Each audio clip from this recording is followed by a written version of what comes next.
What's good, YouTubers and YouTubettes? This is JB Sports, back again with another one. Got some news in regards to rising young top welterweight contender Conor Benn from the UK, son of the legendary UK boxer Nigel Benn. My intel is telling me that his next opponent will be Dallas's own Maurice Hooker, who used to campaign in the junior welterweight division. He had one fight at welterweight against Virgil Ortiz. That was what you call one of those backyard brawls, as both guys was from the same neck of the woods. And that fight took place in Fort Worth in Dickens Arena. Maurice Hooker suffered an injury,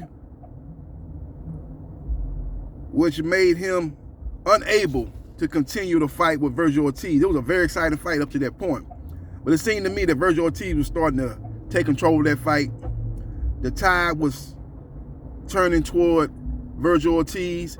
And I think, in my opinion, it was just a matter of time before he either stopped Virgil Ortiz or basically take over the fight and win a unanimous decision. That's neither here nor there. Maurice Hooker is the opponent that Eddie Hearn, the P. Diddy of boxing promoters, always in the video. That's the fight he's looking to finalize. Now, it hasn't been finalized, but I'm pretty much hearing from what I'm hearing that the fight is very close to coming to fruition. So we'll see in the coming days and coming weeks when they make it official. But that's the opponent that's being lined up for Conor Benn. Now, some other opponents have been mentioned previously for Benn. Again, Eddie Hearn was bringing out names like Adrian the Problem Broner, Robert the Ghost Guerrero. But Broner says he wants to get like a quote-unquote tune-up fight, and then he will be looking to look for a big fight. Now, it might not be necessarily with Conor Benn. It could be with a Regis Prograis, or it could be with another top contender at 140 pounds. Now, Adrian Broner, in my opinion, is delusional. He thinks he still can make 140 pounds. I don't think he can make 140 pounds anymore without really making his body pay a price that'll ultimately be to his demise in that square circle. If he tries to make 140 pounds, man, I think he's gonna be dead man walking whoever he fights. He could lose his tune-up fight trying to make 140 pounds. Look, in his last fight against Santiago, a lot of people thought he lost that fight, and Santiago ain't nothing but a journeyman fighter, as he got exposed and beat down by didn't Montana Love beat him? I think it was Montana Love beat him. No, it wasn't Montana Love. My bad. It was Antoine Russell, Gary Russell Jr.'s younger brother. Beat him down. Ooh, beat him down. That was a destruction. Self-destruction. You gotta be self-destruction, man. That was some destruction, man. Woo, he boy destroyed him, man. Beat him down. Beat him down like he stole something. Yeah, so that guy that gave Adrian Broner all kind of problems. You know, he called himself the problem. We had problems with Santiago. So he'll be looking to get his life in order, first of all. He's not reliable, Adrian Broner. Let's just be real.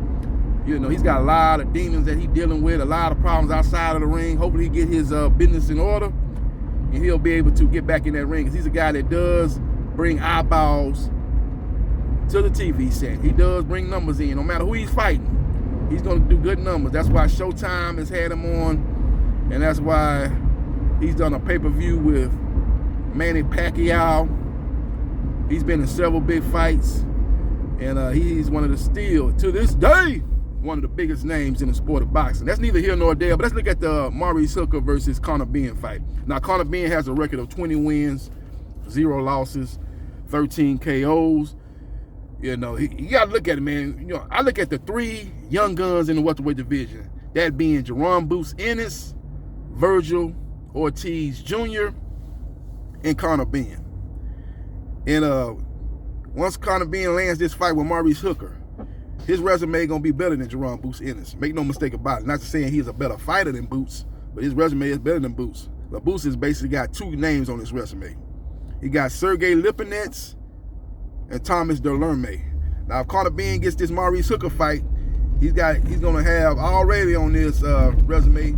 He's fought Adrian Granados, He's fought Chris Algieri, and then he'll be fighting Maurice Hooker. Now, a lot of people say, wait a minute, JB Sports, he's got these 140-pounders. He's dragging up to 147, and them guys are past their best, and he's looking spectacular again. And when he's going to get in there with a true 147-pounder who's been fighting 170, 47 pounds and are naturally at that weight instead of bringing guys up from a lower weight like a Chris Algieri, and right now seems to be a Maurice Hooker, when that's going to be the next fight that they line up. A lot of people say that.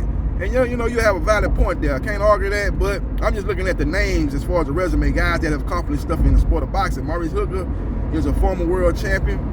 You know, he's only lost to the top echelon fighters at 140 pounds. He lost to Jose Ramirez, you know, and he lost to, who else he lost to, man? He lost to some other fighters, too. He lost to some fighters early on in his career that he probably, had no business losing to based on his skill set, but I'm talking about here recently when he's been one of the top fighters at 140 pounds. He lost in a unification fight with Jose Ramirez. He's also lost to Virgil Ortiz, who I believe right now is a top 10 welterweight. So he's lost to the top fighters. And I look at him as more of a he's not an A-level fighter. He's probably more of a B-minus level fighter, or B-level fighter at this point. I don't think, maybe even C+. He's somewhere in that C+, B-minus range. He's a little bit above average, but he is just not shown to be at the top at 140 pounds. Now, he did have a belt. I think that win over Saucedo, that probably was his best performance. He beat Saucedo in his backyard. I think that fight took place in Oklahoma. That fight was on ESPN. That probably was his best win, was his signature win. He's a guy that has good reach, one of the taller fighters in the junior welterweight division, but he doesn't use his reach to his advantage. He's a guy that way he can use that jab and keep his opponents at bay and fight a controlled distance type of fight. But he chooses to kind of mix it up. He's a guy that likes to bang. He's a guy that likes to be offensive minded. He kind of leaves himself open, and that's, in my opinion, part of his demise. Now, since he's got with Bomac has been trying to clean that up. He's trying to make him a little bit more technically sound, but aggressive at the same time, you know, like he did with Terrence Crawford. Terrence Crawford is one of the guys that is very technically sound, but he chooses to be aggressive because he's got power in both hands, but he's not reckless with it. He doesn't leave himself open a lot of times to get caught with shots. He might get caught with a shot, but not 2 or 3 shots. And that's the problem with Maurice Hooker. He getting caught with 2 or 3 shots, you know, instead of that 1 shot.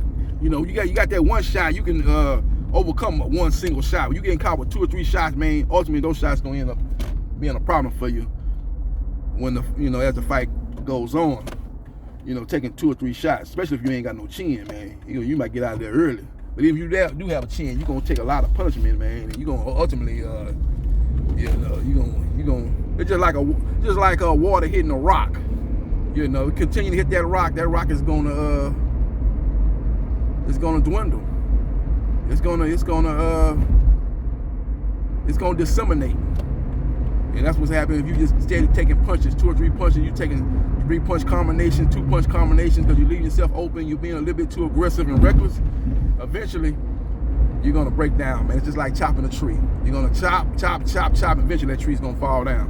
And that's been the problem with Maurice Hooker. So we will see what happens. We will see what transpires. But I'm hearing that this is the fight next for Conor Benn. And it could be a standalone fight as the main event in the UK, or it could be the co-main event for Katie Taylor versus Amanda Serrano, a mega fight in women's boxing. So we will see what happens, and we will see what transpires. Let me know your thoughts about Conor Benn taking on Maurice Hooker in the spring of 2022. Do you like the matchup, or do you think he should step up and fight a higher caliber fighter at 147 pounds? Let me know your thoughts, and follow me on Twitter, JBsports3303. Like and share the video, and subscribe to JB Sports, the man, the myth, the legend. And I holla.